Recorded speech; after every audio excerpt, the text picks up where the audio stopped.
예, 안녕하세요. 김성현입니다. 예, 오늘은 오랜만에 이렇게 다시 유튜브 방송을 하게 됐는데요. 그간 사정이 있었습니다. 원래 시작하고 나서 한참 피치를 올릴 때쯤이었는데, 그때 갑자기 저기 구글 쪽에 유튜브를 관리하는 구글 쪽의 업체에서 AI가 제가 제 유튜브 계정이 도용한 계정이다, 이런 잘못된 진단을 해서 그것이 해지되는 그런 사태가 벌어졌습니다. 그러다 보니까 그걸 수정하려고 고치려고 유튜브 쪽에 연락을 해갖고 간신히 뭐 그렇지 않다, 잘못된 판단이었다라는 답변을 들었는데, 그것이 여전히 좋지 않고, 또 계속 다시 접속을 하려면 되지 않아서 아예 이번에는 새로운 계정을 만들어서 유튜브를 시작하려고 합니다. 그러니까 지난번에 약간 오류가 있어서 혼란이 왔었을 텐데, 다시 구독해 주셨으면 좋겠습니다. 이번이 새로운 계정입니다. 예, 그까지 좀 지난 과정에서 쉬게 된 과정을 말씀드렸고요. 오늘은 이 장동혁 대표가 과연 한동훈에 대해서 징계를 할 것인지, 그러니까 단식이 끝나고 회복이 끝나고 이제 다음 주면 업무 복귀를 할 예정인데, 그렇게 복귀하는 장동혁 대표가 과연 한동훈의 징계를 마무리할 것인지, 그런 여부와 함께 지금 바로 장동혁 대표의 노선과 한동훈의 노선이 어떻게 다른가, 이거를 갖다가 지금 한국이 지금까지 걸어왔던 정치 역사를 통해서 한번 되돌아보고자 합니다. 그 첫 번째로, 지금 한동훈의 노선과 장동혁의 노선이 뭐가 다른가, 이거를 봐야 할 것 같습니다. 이 지금의 정치 상황은 있잖아요. 전두환이 5.18 지나고 80년 전두환 체제, 그러니까 전두환 체제와 지금의 이재명 체제는 거의 엇비슷합니다. 그것이 하나는 우파 쪽이었고, 지금은 좌파 쪽의 득세로 이루어졌다는, 거꾸로 된 모습이지만 거의 동일한 모습을 진행하고 있습니다. 그것은 무엇이냐면, 80년에 전두환 정권이 국보위 체제를 만들면서 만들었던 정치 체제가 1.5 정당제입니다. 1.5 정당제라는 게 뭐냐, 이렇게 모르는 사람들도 많을 텐데요. 그때 국보에서 만든 전두환의 여권 정당이 바로 민주정의당이지 않습니까? 민정당이 있고, 그 다음에 다른 야권 정당들이 있었습니다.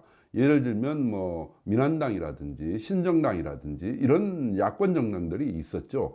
당시에는 삼김씨, 즉 김영삼, 김대중, 김종필 삼김씨를 정치 활동을 금지시킨 상태에서 민정당과 민한당 체제가 중심이 된 정치 체제를 만들었던 겁니다. 그걸 1.5 정당제라고 하는데, 왜 그러냐면 전국적으로 중선거구제, 즉 한 지역구에서 두 명의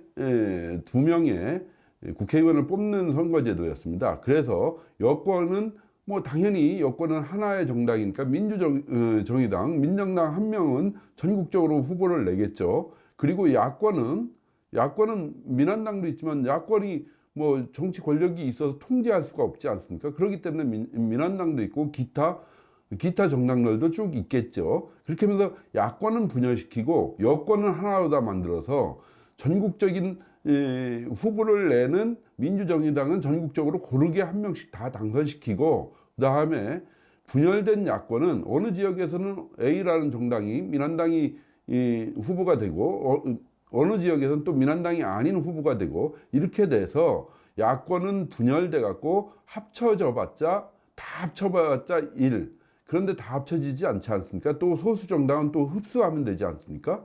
여권에서. 그렇게 되면은 결국 1.5 정당제라고 합니다. 그래서 1은 여권이고 0.5는 0.5는 야권인, 그렇게 정당 체제를 만들어서 여권이 계속 전국을 주도해 나가는 그런 정치 체제를 만들려고 했었던 것이 바로 전두환 국보위의 80년대 정당 체제입니다. 그런데 한번 생각을 해보십시오. 이러한 모습에 그때 국보위에 참여했던 사람이 누구입니까? 바로 김종인입니다. 그럼 지금은 어떤 모습이냐? 지금 두 번에 걸쳐서 박근혜 대통령과 윤석열 대통령이 두 번에 걸쳐서 탄핵당하면서 뭐 내란정당 프레임에 씌워지면서 사실상 1.5 정당제 비슷하게 107석 가지고 간신히 버티고 있죠. 그것도 거꾸로 된 국민의힘 우파 정당이. 그렇게 되면 그걸 가지고 뭘 어떻게 하느냐? 여권 정당과 야권 1.5 정당 체제를 구축해 나가려는 방법이 뭐겠냐? 이것은 바로 뭐냐면 강성 지지층과 국민의힘을 분리시키는 것입니다. 지금 강성 지지층이라는 건 무엇이겠습니까? 전통적인 보수 야당, 즉 박근혜 대통령을 지지했던 보수 야당, 보수 정당, 보수 세력이죠. 그리고 윤석열 대통령을 지지한 사람들, 이런 사람들이 이제 강성 야당, 강성 지지층 아니겠습니까? 이 사람들과 국민의힘을 분리시킴으로써 소위 말하면 바른미래당, 옛날 바른미래당 있죠. 그런 바른미래당 같이 어찌 보면 매갈이 없는 정당 또는 뼈 없는 정당, 연체동물 같은 흐물흐물한 정당을 만들어서 그 강성 지지층의 뼈를, 한마디로 송곳과 같은 날카로운 투쟁력을 없애버리고 연체동물 같은 야당을 만들어서 정치체제를 유지해 나가는 것, 그것이 바로 지금 이재명과 민주당발 1.5 정당제라고 할 수가 있습니다. 그럼 그걸 누가 기획했겠냐? 이거는 이제 추론인데 국보위에 있었던 사람이 누굽니까? 조금 전에 얘기했듯이 김종인 아니었습니까? 그럼 김종인이 지난번 대선 때 어땠습니까? 김문수 후보와 이준석 후보의 단일화를 극구 마지막 날 유세까지 끝까지 따라다니면서 방해를 했었던 사람입니다. 그 얘기는 뭐겠어요? 그 방해를 함으로 인해서 이재명한테는 일정한 청구서를 들이밀 수 있는 자격이 생긴 거죠. 그리고 김종인은 이미 저쪽으로 넘어가서 이재명 편을 들었고요. 그럼 그 이재명과 김종인이 뭔가 저기 주고받는 게 있지 않겠습니까? 그것 속에서 또다시 뭔가 이재명과 김종인 사이에 커넥션에 의해서 뭔가 기획된 체제를 구축해 나가려고 하는 음모가 있었을 수 있다고 봅니다. 그것이 바로 좌파 이재명과 민주당발 1.5 정당제 아닌가. 그 1.5 정당제는 옛날 민정당식이 아니라 국민의힘을 흐물흐물하게 연체동물처럼 만드는 거, 싸움을 하지 못하는 웰빙 정당으로 굳히는 거, 그것이 바로 1.5 정당 체제가 좌파발 1.5 정당 체제가 아니겠는가, 이런 생각이 드는 겁니다. 왜 그러냐면 거기에 김종인 있죠. 조선일보랑 가깝지 않습니까? 그리고 조선일보 김종인과 요즘 계속 가장 친하게 노는 인물이 바로 조갑재입니다. 그리고 정규재고요. 그리고 김진이 지금 저기 한동훈 편에 서 있고요. 그리고 한동훈이 그 조선일보의 주문대로 움직이고 있지 않습니까? 그리고 조선일보가 국민의힘과 장동혁 체제를 그냥 뭐 사설, 칼럼, 뉴스 기사 모든 걸 동원해서 장동혁 체제를 흔들고 무너뜨리려고 했었지 않습니까? 그것이 못 미치다 보니까 그래서 장동혁 체제를 못 무너뜨리니까 이제는 한동훈을 끌어안아라, 포용해라, 이런 식으로 또 강요하고 있지 않습니까? 즉 한동훈을 끌어안고 포용하면 어떻게 되겠습니까? 한동훈은 끊임없이 내부 분탕질을 치면서 중도 확장력 가지고 내부 분탕질을 치면서 아마 장동혁 체제를 계속 곤혹스럽게 만들어 나갈 겁니다. 그런 모습을 보면 어떻게 국민의힘 지지율이 높아질 수 있겠습니까? 그리고 국민들에게 신뢰를 가질 수 있겠습니까? 국민들한테 믿음을 줘야 되는데 저 세력이 무엇을 지향하는지 어떤 모습을 갖는지 그걸 굳건하게 일관성 있게 만들어가면서 신뢰를 얻어야 되는데 얻을 수가 없습니다. 그런 상황이 전개될 것이 뻔하고 그렇게 되면 국민의힘은 필패의 정당이 됩니다. 국민의힘이 필패의 정당이 되면서 그렇다면 뭐 더 이상 국민들이 믿음을 주지 못하고 필패의 정당이 되면 이것이 바로 내용상 1.5 정당제랑 무엇이 다르겠습니까? 바로 민주당 이중대화의 과정입니다. 그것이 바로 지금 한동훈과 조선일보, 그 다음에 김종인, 조갑재 이런 유들이 추구하는 1.5 정당 또는 연성형 야당, 강성 야당이 아니라 연성 야당, 선명 야당이 아니라 흐릿한 야당, 이것을 지향하는 것입니다. 따라서 지금 정확하게 격돌하는 지점은 장도영 노선은 선명 야당이고 뭐 옛날 80년대 그 민한당 유치송 야당의 모습을 극복하고 김영삼의 단식으로 가택연금이 해제되고 김대중이 미국에서 돌아오면서 만들어진 게 선명야당을 기치로 해서 신민당이 만들어졌지 않습니까? 그런 신민당의 길을 장동혁 대표는 가려고 하는 것이고, 그 다음에 한동훈은 겉으로는 싸우는 척하지만 실제로는 이재명과 민주당의 이중대 정당을 지향하면서 흐물흐물한 연성야당을 지향하는 것입니다.